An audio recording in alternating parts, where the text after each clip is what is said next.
Hi అండి. సాంబార్ ఎలా చేస్తానో చూసేయండి. ఫస్ట్ సాంబార్ కావాల్సిన ముక్కలన్నీ కట్ చేసి పెట్టుకుంటాను.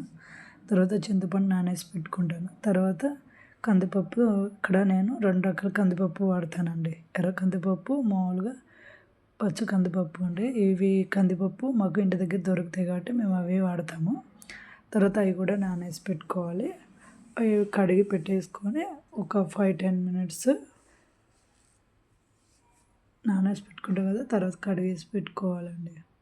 దాంట్లో కొంచెం ఆయిల్, పసుపు వేసి పప్పు అనేది ఒక 4-5 విజిల్స్ పెట్టేసుకుంటే సరిపోతుంది. తర్వాత నేను ఎక్కువ స్టీల్ గిన్నెలను వాడతాను. కర్రీస్ కానీ, రైస్, ఫ్రైస్ కానీ అలాగా స్టీల్ వాటిలోనే ఎక్కువ యూజ్ చేస్తాను. తర్వాత గిన్నె పెట్టి ఆయిల్ వేసుకొని, ఆయిల్ హీట్ అయ్యాక ఎండుమిర్చి, పరుపు దినుసులు, కరివేపాకు వేసుకొని ఫ్రై చేసుకోవాలి. కొంచెం ఫ్రై అయ్యాక ఆనియన్స్, పచ్చిమిర్చి యాడ్ చేసుకోవాలండి. ఏంటంటే చాలామంది రౌండ్గా కట్ చేస్తారు, అలా కూడా కట్ చేసుకోవచ్చు. డైరెక్ట్గా ఉల్లిపాయలు అయితే చిన్న చిన్న ఉల్లిపాయలు ఉంటాయి, అవి కూడా వేస్తారు. తర్వాత సాంబార్లో ముక్కలన్నీ వేసేసానండి. ఇక్కడ ఏంటంటే నేను దోసకాయ ఎక్కువ సాంబార్లో యూజ్ చేస్తానండి. సొరకాయ పెద్దగా యూజ్ చేయను. దోసకాయ లేనప్పుడే సొరకాయ యాడ్ చేస్తాను. దోసకాయ, సొరకాయ 2 యాడ్ చేస్తారు, అలా వేస్తే టేస్ట్ బాగోదు. సో అందుకని ఇక్కడ దోసకాయ ఎక్కువ వేస్తే సాంబార్ టేస్ట్ బాగుంటుందండి. తర్వాత వచ్చేసి ఉప్పు, పసుపు వేసాను. అవి కూడా ఒకసారి ఫ్రై చేసుకొని ఒక 5-10 మినిట్స్ మగ్గనివ్వాలండి. ఇక్కడ ఏంటంటే నేను ఏ కర్రీస్ అయినా కానీ కారం తర్వాత వేస్తానండి.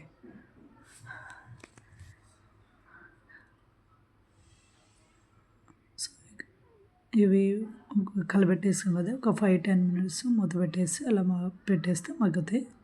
అందులో టమాటాలు ఉన్నాయి కాబట్టి కొంచెం మగ్గనివ్వాలి. సో పప్పులో చాలామంది టమాటాలు వేసి పప్పు ఉడకబెడతారు, అలా కూడా చేసుకోవచ్చు. కానీ ఇలా డైరెక్ట్ వేస్తే కొంచెం ముక్కలకి పులుసు అనేది పట్టిద్దని ఇలా వేస్తాను. తర్వాత చెప్పాను కదండి, తర్వాత వేస్తాను ఏ కర్రీస్ లేని కారం అని.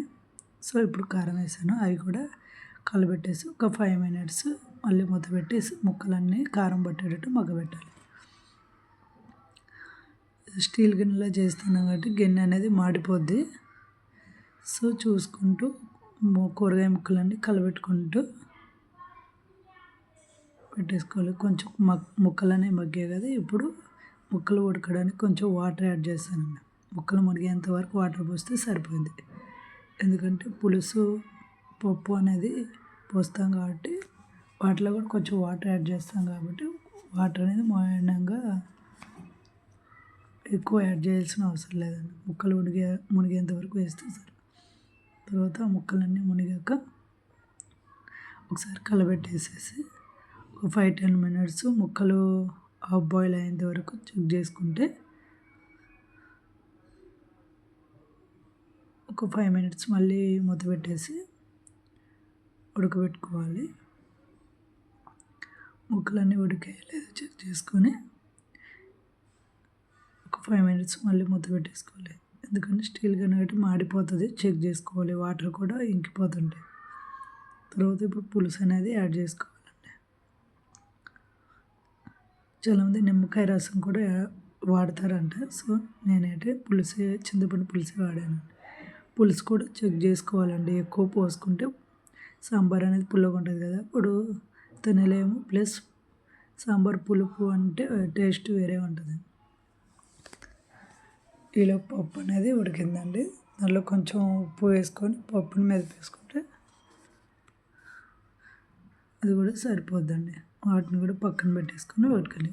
అప్పుడు పులుపు వేసాం కాబట్టి ముక్కలన్నీ పట్టాయో లేదో ముక్కలకి పట్టాలి. తర్వాత ఉప్పు, కారం, పులుపు అనేది చెక్ చేసుకొని పప్పు అనేది పోసుకుంటే సరిపోతుంది. చిక్కగా కావాలి అంటే వాటర్ ఏమి యాడ్ చేయని అవసరం లేదండి. కొంచెం పలుచగా కావాలంటే కొంచెం వాటర్ అనేది యాడ్ చేసుకోవాలి.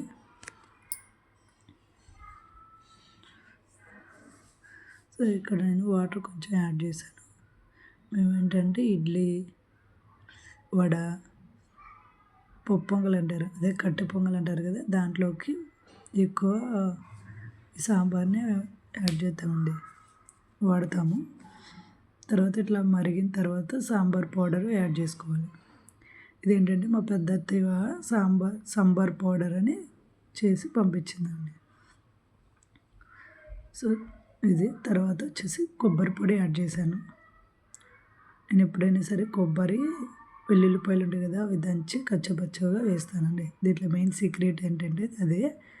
తర్వాత కొత్తిమీర యాడ్ చేసుకొని ఒక 5 మినిట్స్ స్టవ్ ఆఫ్ వేసుకుంటే అంతే అండి. ఎంతో టేస్టీ సాంబారు. ఎలా ఉందో కామెంట్ చేసి